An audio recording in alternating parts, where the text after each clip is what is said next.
네, 잠시 후 2시부터 윤석열 전 대통령 체포방해 혐의에 대한 대법원 선고가 예정돼 있습니다. 또 광주 여고생을 살해한 장윤기 사건의 핵심 증거 인멸 혐의를 받는 당시 수사팀장이 구속됐는데요. 관련 내용 김광삼 변호사와 함께 이야기 나눠보겠습니다. 어서 오세요. 네, 안녕하세요. 네, 공수처 체포방해 등 혐의 사건에 대한 이제 대법원 선고가 나오게 되는데 윤 전 대통령은 오늘 참석을 하지 않는 거죠? 물론 이제 대법원 재판은요, 당사자에 참석하지 않아도 됩니다. 물론 참석할 수도 있죠. 예. 그래서 1심이나 2심 같은 경우에는 피고인이 선고 때는 반드시 참석을 하도록 되어 있어요. 근데 뭐 대법원을 선고한다 하더라도 이제 피고인에게 어떤 진술할 기회가 주어진다랄지 뭐 변론을 할 수 있는 그런 상황이 아니고 법적으로도 그게 할 수 없기 때문에 이제 선고는 대법원에서 일방적으로 선고하고 끝나거든요. 그래서 뭐 본인 입장에서는 뭐 참석할 수도 있지만 여러 가지 상황을 고려해서 참석하지 않는 것으로 결정을 한 걸로 보입니다.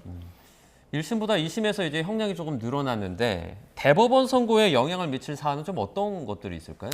일단 뭐 1심에서 유죄됐던 부분이 또 무죄됐던 부분 중에서 무죄 부분 2건이 유죄로 변경이 되면서 1심에서 징역 5년 받았다가 징역 7년으로 가중이 됐거든요. 네. 근데 특검은 이제 10년 구형을 했었어요. 그래서 중요한 것은 2심에서 과연 무죄에서 유죄로 변경된 것이 다시 또 무죄로 되느냐, 아니면 또 무죄 선고 받았던 것들이 또 유죄로 되느냐에 따라서 대법원에서 이제 파기환송하느냐 하지 않느냐 여부가 결정이 될 겁니다. 그래서 지금 관련된 것은 지금 국무회의 비상계엄 심의권 침해가 이제 전형적으로 1심에서 무죄 받았다가 2심에서 유죄된 거거든요. 예. 그다음에 해외 공보 비서관을 통해서 해외에 피지라고 그걸 보냈는데 거기에 보면 마치 계엄이 정당한 것처럼 또 국회에다 군인을 뭐 파견하지 않은 것처럼 이런 내용의 허위가 들어가 있어요.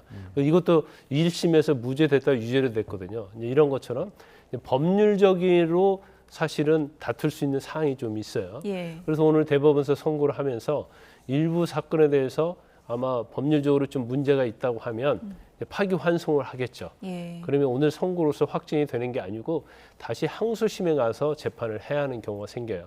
그래서 오늘 이제 대법원에서 과연 파기환송하느냐 아니면 2심에서 징역 7년을 선고했는데 그대로 확정을 하느냐 이제 그 부분만 뭐 관심 있게 보면 됩니다.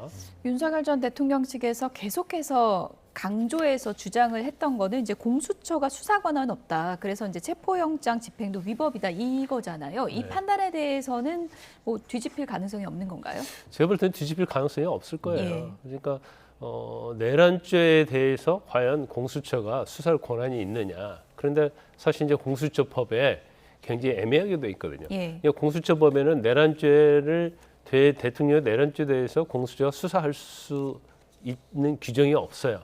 단지 어떠한 사건을 수사를 하다가 관련된 사건을 수사할 수 있도록 되어 있거든요.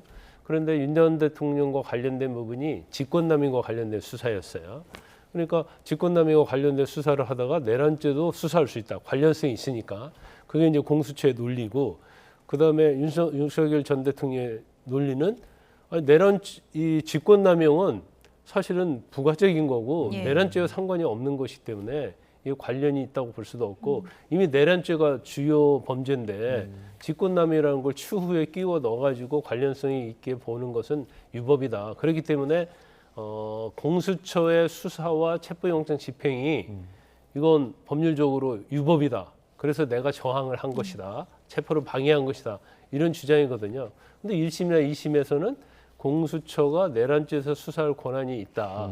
그래서 수사할 권한이 있기 때문에 이에 근거해서 체포영장을 집행하는 것은 합법이다. 이렇게 1, 2심에 나왔거든요. 근데 아마 그거 자체는 대법원에서도 똑같이 유지될 가능성이 크다 이렇게 봅니다. 네. 윤 전 대통령 서울대국대 후배입니다. 오석준 대법관이 이제 상고심 재판에 참여하지 않는데 이게 뭐 이례적인 건가요? 아니면 좀 당연하다고 봐야 되나요? 근데 대법원에서 회피하는 경우는 그렇게 많지 않아요. 왜냐하면 대법원에 간 사건이 이제 한정적이고 그런데 일반적으로 이제 소부 재판은 대법관이 4명으로 구성이 되어 있습니다. 네.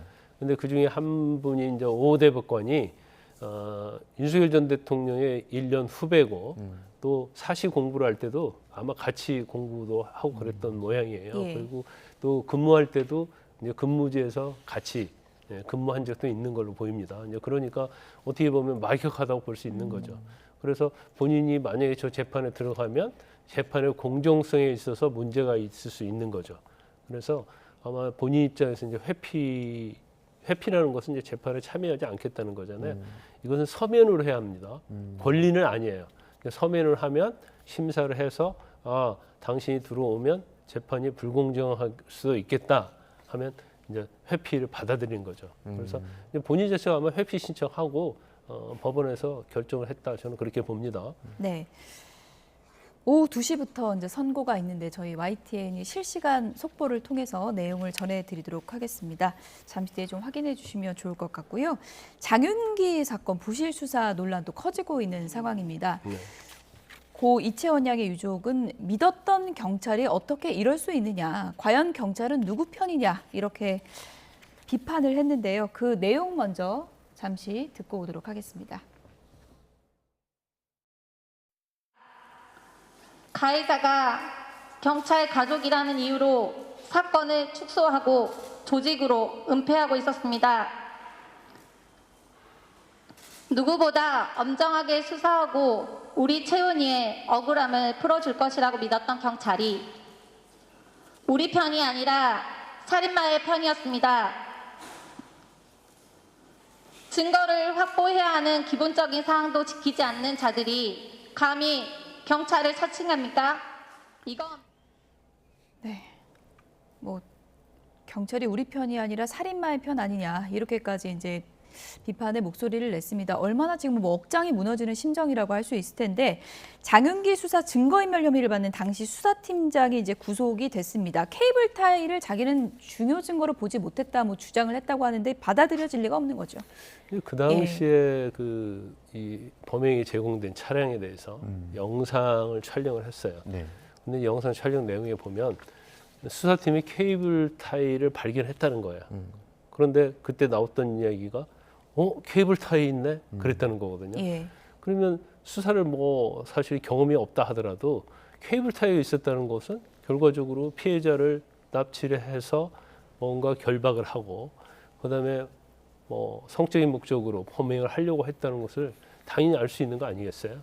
근데 케이블 타이가 있다는 것이 발견이 됐고 수사팀도 거기서 감탄하는 식으로 케이블 타이가 있어 예. 이제 이런 식으로 했다는 거 아니에요? 중요 증거로 봤다는 그렇죠. 거잖아요. 그러면 이건 예. 당연히 압수를 해야 하는 거죠. 그런데 오히려 압수하지 못하겠다는 거고 또 영상도 삭제하도록 지시를 했다는 거예요. 그러면 이거 자체가 뭐 증거인멸이라는 것은 꼭 뭘 훼손하고 숨기고 그것도 증거인멸이지만 해야 할 일을 하지 않은 것이다 이렇게 볼 수가 있고 그다음에 이 사건 전체를 쭉 보면 저는 이런 생각이 들더라고요. 이제 경찰이 자기 장윤기 아버지에게 주소 알려줬잖아요. 장윤기 자취집 주소 알려주고 리얼돌도 폐기하게 하고 비번까지 다 알려줬고 네네. 또 SUV 차량도 사실은 범행에 제공된 차량이고 거기에 피해자의 혈흔이 묻어 있고 그다음에 메모리 카드가 있고 그다음에 케이블 타이가 있단 말이에요. 그러면 이게 사실은 굉장히 강간 목적성에 중요한 증거인데 아마 초기부터 윗선에서 지시했을 수도 있고 자기들끼리 뭔가 짬짬이를 할 수도 있는데 이걸 일단은 그냥 우발적 살인, 묻지마 살인식으로 이 사건을 종결을 하려고 했던 걸로 보입니다.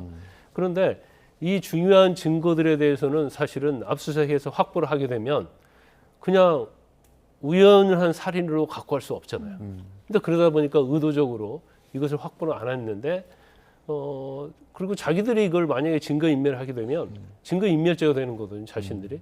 그런데 장윤기 아버지가 하게 되면 증거인멸죄가 안 되겠죠. 그러니까 직접적으로 인멸하라고 교사하고 지시는 안 했을지언정 예. 집 주소 알려주잖아요. 힌트는 다 준 거예요. 그렇죠. 그러면 장윤기 아버지는 처벌받지 않잖아요. 그러니까 자기들은 처벌받으니까 처벌받지 않는 장윤기 아버지를 도구로 사용해가지고 계속 이런 행위를 하도록 예. 한 게 아닌가 이렇게 보이고 그다음에 뭐 핸드폰과 관련도 마찬가지죠. 휴대폰을 어디다 버렸다고 했느냐? 첨단대기 밑에다 버렸다고 하더라. 그래서 알려준 거 아닙니까? 그럼 첨단대기 밑에 버렸으니까 당신이 알아서 해라. 당신은 증거인멸해도 처벌받지 않는다. 그런 것들이 뭐 묵시적으로든 명시적으로든 뭐가 있지 않았을까. 이제 그런 생각을 해볼 수 없는 상황이 지금 계속적으로 나오고 있는 거죠. 증거인멸 우려가 계속 나오고 있는데 이 상황에서 장윤기 부친도 또 장윤기 어떤 큰아버지도 경찰 간부, 현직 간부로 알려지면서 이게 어쨌든 뭐 의혹을 받을 수밖에 없는 상황이 된 것 같아요. 그렇죠. 일단 뭐 수사팀장하고 한 번 정도는 통화할 수 있겠죠. 장윤기 부친하고 우리 아들인데 미안하다. 뭐 그래서 어쨌든 조사라도 좀 잘해달라. 이 정도는 뭐 아버지로서 할 수 있는 얘기죠. 근데 계속 수십 차례 얘기를 했다는 거 아니에요?